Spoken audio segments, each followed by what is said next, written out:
Welcome back to Mac Talks Football, and Real Madrid have won their game against Real Valladolid a 3-0 and with a hat-trick from Kylian Mbappe. So let's go ahead and talk about this game.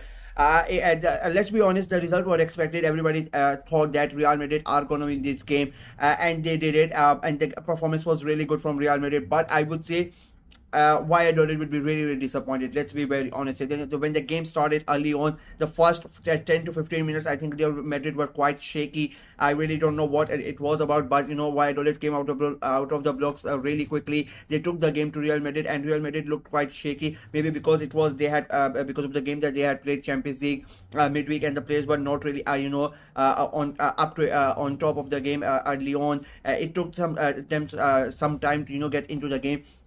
But the thing is, that could have really costed them, because Valladolid had two great chances.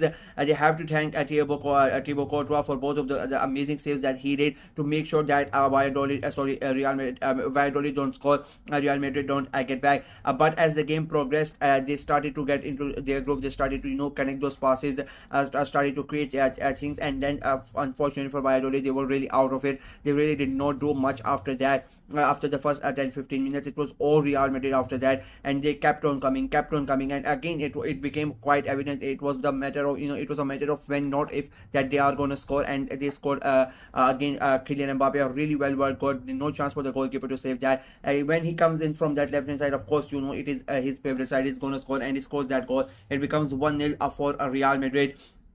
And we go into the second half with Real Madrid taking the lead. They come back in the second half, and they become much better as compared to the first half. They were much more lively in the second half as well. And again, that partnership, the midfield from Luka Modric, and then you have Kylian Mbappe and everybody in front, Jude Bellingham, everybody. The way that they move the ball so quickly, it is written, and now it is starting to show that I said it like it was like about 2 months ago. It was a game where Kylian Mbappe had missed a penalty. I cannot remember the exact game, but I said that it is the problem is that everybody was questioning Kylian Mbappe and his performances. I said it is going to take some time for even for the big players. It takes some time to to understand the different players that he's playing with, and for the different players to understand his runs, his movement. So it is going to take them a little bit of time to finally understand each other, and then you're going to see the performances. And now you can see from the last month or so, that the connection that they've now made the connection. They know when he's going to move, and what type of ball they need to play when he's making those runs, and what type of ball they need to play when he's making the other type of run. So now they sort of now have a better understanding, and you're starting to see the results. Now he's starting, he's scoring goals. He scored last week, and he scored in the Champions League, and he scored again today as well. He scored a hat-trick today. The second goal, again the ball comes in. I think Luka Modric makes the first pass. He gives to Mbappe. He sends it back. The ball comes, and it's Marquinhos. And I forgot the play. Sorry. And then he makes the ball. He makes instead of going towards the center side, he again goes to the left hand side. Jude Bellingham is on the right side. So the defender is confused. He really don't know. Doesn't know which side he needs to go, because Bellingham side is like a more dangerous one, because Bellingham is more open. So, and instead of giving the ball to Bellingham, they give the ball to Kylian Mbappe, and he scores from that left hand side again. It becomes 2-0, and it was basically game done and dusted there. Valladolid came back in the last 5 to 10 minutes. They tried to come back. They tried to create something, but unfortunately for them, it really did not happen for them. And then they give away that penalty. At first, the referee doesn't give it, and then they go to the VAR, and they get a penalty. And Jude Bellingham himself says to Kylian Mbappe, "You go ahead and take it." And he goes and he scores the penalty. His first Real Madrid hat-trick, a big moment for him. A big moment. It is a statement not for only for the player, but for the club, for the president, who all wanted him there, and for what he went through for the first 3-4 months of his Real Madrid career. Everybody questioning him. Let's be honest, he was dropped for a couple of games as well, because he was not really playing that good. So for him to come back, and now he's in contention to win the Pichichi as well.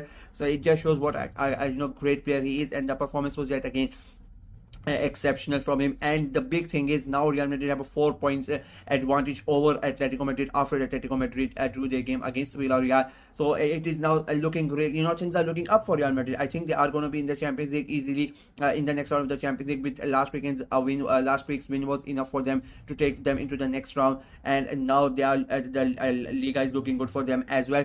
So everything is looking good for Real Madrid. But the same cannot be said for Real Valladolid. I mean, they are still 20th in the league, and it as I said, they would be really disappointed because with the way that they started, if they would have scored early on, I think that the course of the game could have been quite different.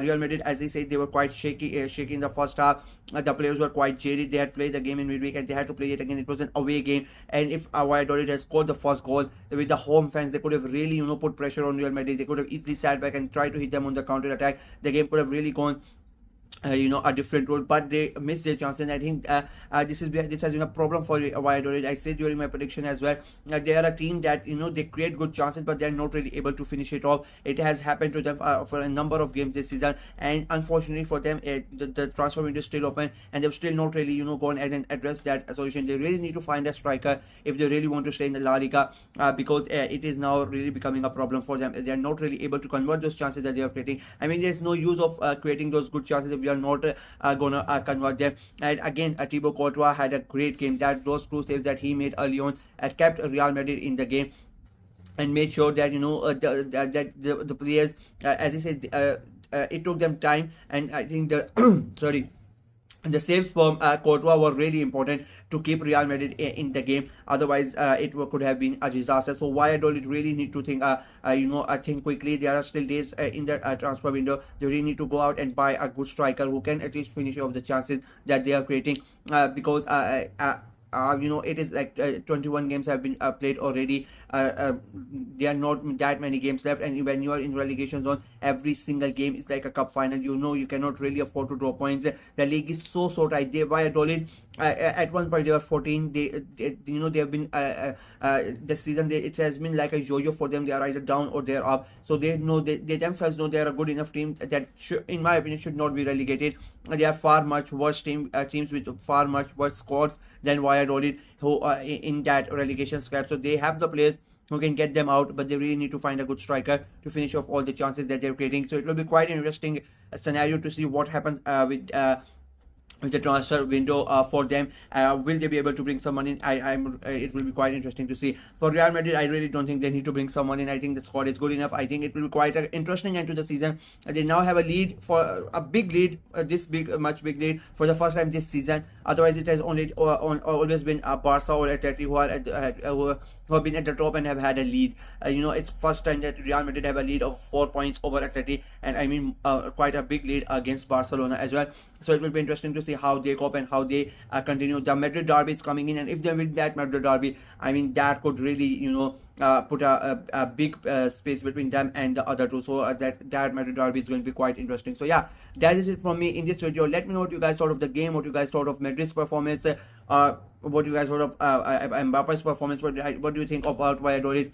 Do you think they will be safe, or do you think they are going to get relegated? And do you think Madrid have a clear-cut chance of winning the La Liga, or do you think the other two can come up and catch them? Let me know in the comment section below. Like the video, share it as well. Click on the notification bell, and of course subscribe to the channel. We are trying to get to 500 subscribers before the end of February, so please go ahead and subscribe and help the channel out. Until next time, bye bye.